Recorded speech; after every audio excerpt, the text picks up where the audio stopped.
ಸಾಯಿ ಸಂದೇಶ. ಓಂ ಗಂ ಗಣಪತಿಯೇ ನಮಃ. ಓಂ ಸಾಯಿರಾಮ್. ಸಾಯಿಬಾಬಾರ ದಿನವನ್ನು ಸ್ಮರಿಸುತ್ತಾ ಈ ದಿನವನ್ನು ಅಂದರೆ ಗುರುವಾರ ಖುಷಿ ಸಂತೋಷದಿಂದ ಕಳೆಯೋಣ.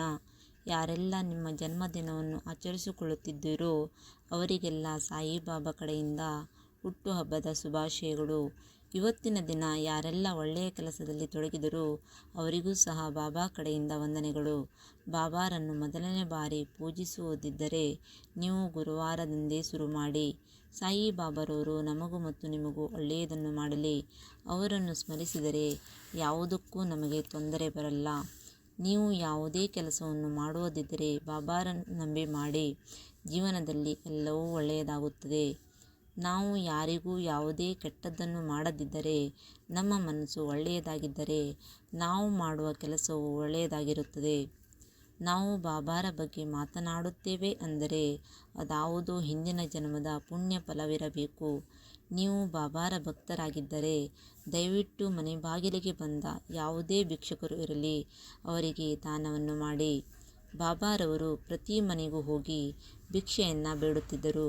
ಭಿಕ್ಷೆಯನ್ನು ಬೇಡುವುದರ ಉದ್ದೇಶ ಏನೆಂದರೆ, ಯಾರ ಮನೆಯಲ್ಲಿ ಸುಖ ಸಂತೋಷವಿದೆ, ಯಾರ ಮನೆಯಲ್ಲಿ ದುಃಖದ ವಾತಾವರಣವಿದೆ, ಯಾರ ಮನೆಯಲ್ಲಿ ಊಟ ತಿಂಡಿಗೆ ಕೊರತೆ ಇದೆ ಎನ್ನುವ ಸಲುವಾಗಿ ಅವರು ಪ್ರತಿ ಮನೆಗೂ ಹೋಗಿ ಭಿಕ್ಷಾಟನೆ ಮಾಡುತ್ತಿದ್ದರು.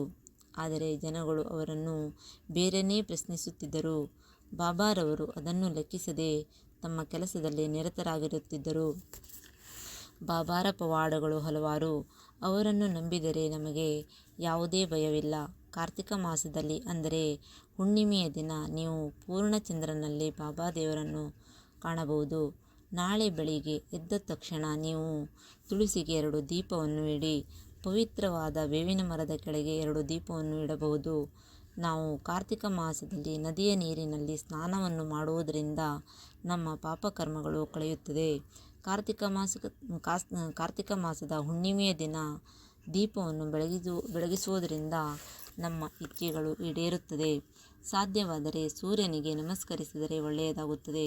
ಕಾರ್ತಿಕ ಮಾಸದಲ್ಲಿ 9 ದೀಪವನ್ನು ಚಂದ್ರನಿಗೆ ಬೆಳಗುವುದರಿಂದ ನಮ್ಮೆಲ್ಲ ಸಮಸ್ಯೆಗಳು ದೂರವಾಗುತ್ತದೆ. ಕಾರ್ತಿಕ ಮಾಸದಲ್ಲಿ ಸಾಧ್ಯವಾದರೆ ಯಾರಿಗಾದರೂ ಅನ್ನದಾನವನ್ನು ಮಾಡಿ. ಇದರಿಂದನೂ ನಿಮಗೆ ಒಳ್ಳೆಯದಾಗುತ್ತದೆ. ಸಾತ್ವಿಕ ಕರ್ಮವನ್ನು ಮಾಡುವುದರಿಂದ ನಮ್ಮಲ್ಲಿರುವ ದೋಷಗಳು ಹೋಗುತ್ತದೆ. ನಮ್ಮಲ್ಲಿರುವ ಕತ್ತಲೆಯನ್ನು ದೂರ ಮಾಡಿ ಒಳ್ಳೆಯದನ್ನು ಮಾಡುತ್ತಾರೆ ನಮ್ಮ ಬಾಬಾ. ನಮ್ಮ ಇಚ್ಛೆ ಏನೇ ಇರಲಿ ಅದನ್ನು ಬಾಬಾರ ಮುಂದೆ ಹೇಳಿಕೊಳ್ಳಿ. ಜನ ನಮಗೆ ನಮ್ಮ ಮುಂದೆ ಒಂದು ಥರ, ನಮ್ಮ ಹಿಂದೆ ಒಂದು ಥರ ಬೇರೆಯೇ ಮಾತನಾಡುತ್ತಾರೆ. ಅದಕ್ಕೋಸ್ಕರ ನೀವು ಬಾಬಾರಲ್ಲಿ ನಿಮ್ಮ ಯಾವುದೇ ಸಮಸ್ಯೆ ಇದ್ದರೂ ಹೇಳಿಕೊಳ್ಳಿ. ನಿಮ್ಮ ಕಷ್ಟಗಳು ದೂರವಾದ ಹಾಗೆ. ಸ್ನೇಹಿತರೆ, ಬಾಬಾರನ್ನು ನಂಬಿ ಕೆಟ್ಟವರಿಲ್ಲ. ಸ್ನೇಹಿತರೆ, ನಾನು ಏನೇ ಸಮಸ್ಯೆ ಇದ್ದರೂ ಅದನ್ನು ಬಾಬಾರ ಎದುರಿಗೆ ನಿಂತು ನನ್ನ ಸಮಸ್ಯೆಯನ್ನು ಬಗೆಹರಿಸಿಕೊಳ್ಳುತ್ತೇನೆ. ನೀವು ಸಹ ಹಾಗೆ ಮಾಡಿ. ಕೆಟ್ಟದ್ದು ಒಳ್ಳೆಯದು ಎಂದು ನಿರ್ಧಾರ ಮಾಡುವನು ನಮ್ಮ ಸಾಯಿಬಾಬಾರವರು. ಕಷ್ಟವೇ ಬರಲಿ, ದುಃಖವೇ ಬರಲಿ, ನಮ್ಮ ಜೊತೆ ಬಾಬಾ ಇದ್ದಾರೆ ಎನ್ನುವುದು ಮರೆಯಬಾರದು. ಸ್ನೇಹಿತರೆ, ನಮ್ಮಲ್ಲಿರುವ ಕೆಟ್ಟ ಆಲೋಚನೆಗಳು ದೂರವಾಗಬೇಕಾದರೆ ಬಾಬಾರನ್ನು ಪೂಜಿಸಿ ಮತ್ತು ಧ್ಯಾನಿಸಿ. ಬಾಬಾ ಎಂದಿಗೂ ಅಮರ. ಅವರ ಕಣ್ಣ ದೃಷ್ಟಿಯನ್ನು ನೋಡುತ್ತಾ ನಿಂತರೆ ನಮ್ಮ ಕಷ್ಟಗಳು ಕರಗಿದ ಹಾಗೆ. ನಾನು ಹೇಳಿದ ರೀತಿಯಲ್ಲಿ ನೀವು ಬಾಬಾರನ್ನು ಪೂಜಿಸಿ ಸ್ನೇಹಿತರೆ.